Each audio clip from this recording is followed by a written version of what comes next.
Assalamu alaikum warahmatullahi wabarakatuh. Yan uwa barkanmu da warhaka. Ina yi wa kowa fatan alkhairi. Ina fatan kowa yana cikin ƙoshin lafiya. A gurguje zan yi bidiyo akan Bitcoin.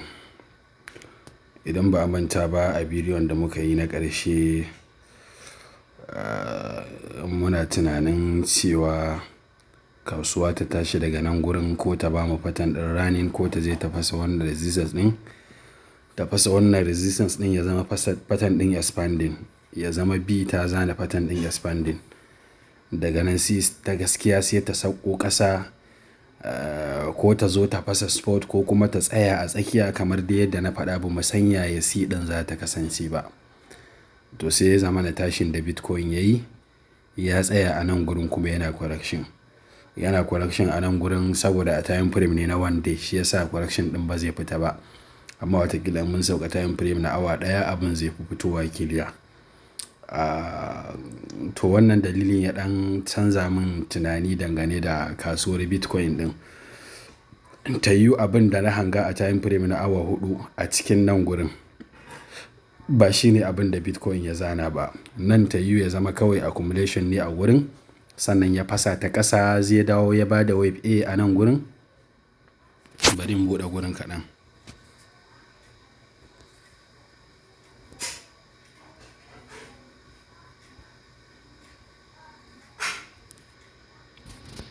Yauwa, ta yi nan gurin shine ƙarshen uptrend ɗin. Saboda ka wannan saukar da ya yi a matsayin wave A, nan ya tashi kuma zai ƙoƙarin zana mana wave B. Idan muka sauka time frame na awa ɗaya, za mu ga a nan gurin kusan akwai correction ɗin da idan ya tashi ya fasa nan gurin, to zai zama nan muna buƙatar ya dawo ya bamu wannan wave ɗin. Sai ya zama ya zana mana pattern ɗin running. Sai ya zama ya bamu correction cikakke. Wadda idan Allah ya sa haka ya tabbata, to lallai wannan zai ƙara tabbatar mana da cewa za mu iya komawa kasuwa, za mu shiga wannan me yake da suna, za mu tafi wancan farashin da muka ambata 50,000 ko 55,000 ko ma har 70,000. Komai zai iya faruwa. Ala kulli halin, Allah ya sa an ɗan fahimci jawabin da nake yanzu. Bari mu sauka ƙaramin time frame saboda akwai matsala ne akan kasuwar Bitcoin. Akwai matsalar da take mai girma, musamman idan ya zama na yanzu wannan ɗan motsin da zai yi, idan Allah ya sa ya tashi. Bari mu ɗora horizontal line.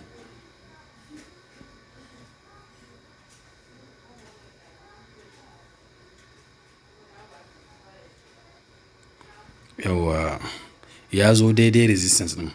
Idan ya zama na wannan ɗan tashin da zai ya tashi haka, ya fasa mana wannan resistance ɗin, to abin zai fi kyau sosai matuƙa ƙwarai da gaske. Sannan sai ya dawo ya zo ya bamu wannan C ɗin. Sai ya zama ya zana mana pattern ɗin running a nan gurin. Sai ya zama daga nan gurin zuwa nan duka moja ce guda ɗaya, ma'ana wave ne guda ɗaya. Ma'ana wannan shine farkon wave. Sannan sai mu nemi wani wave ɗin a sama wadda zai tashi da ƙarfi ya cilla ya tafi. Me dalilin da ya sa idan ya zama na a nan gurin wannan tsayuwar da ya yi, idan ya tashi ya fasa mana wannan horizontal line ɗin, abin zai fi kyau. Saboda akwai ihtimalin pattern ɗin da muke ce masa expanding. Ya pattern ɗin expanding yake? Asalin wave ya taho daga sama mai ƙarfi, sannan aka samu wani ya koma sama. Wannan zai zama shine wave na farko. Na biyun B in ta tashi ta fasa mana wannan, sannan aka samu C ta tashi ta ƙara fasa kan wannan. To wannan shine muke ce masa pattern ɗin da yake pattern ɗin expanding.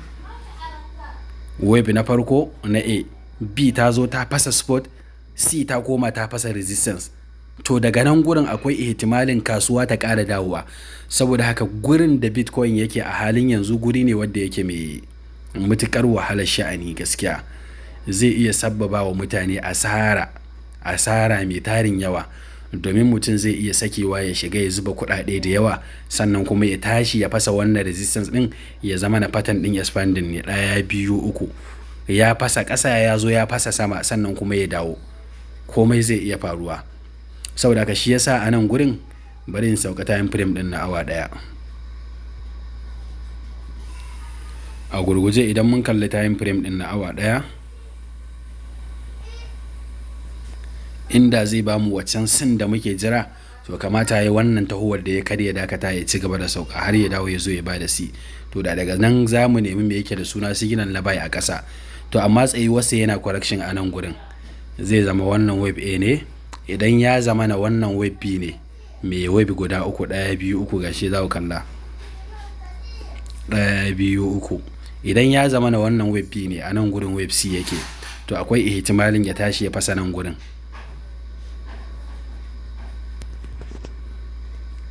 Ma'ana akwai yiwuwar ya tashi ya fasa nan gurin haka, sai ya zama wannan duka wave B ce, wannan ita ce wave ta farko wave A, sai ya zama muna neman wave C a nan gurin haka a ƙasa, sai ya zama a nan gurin mun samu babban correction gaba ɗaya, sai ya zama wannan shine yake ba mu tabbacin kasuwa za ta ci gaba da tashi sama. Ala kulli hali, yanzu menene abin da za mu yi akan kasuwar Bitcoin? Abin da za mu yi akan kasuwar Bitcoin shine, tunda akwai ihtimalin ya tashi ya koma ya fasa nan gurin sannan ya dawo ya zo ya bada C, sai ya zama wannan gurin, afwan ina ga sai na yi bidiyo guda biyu, mu haɗa a bidiyo na gaba.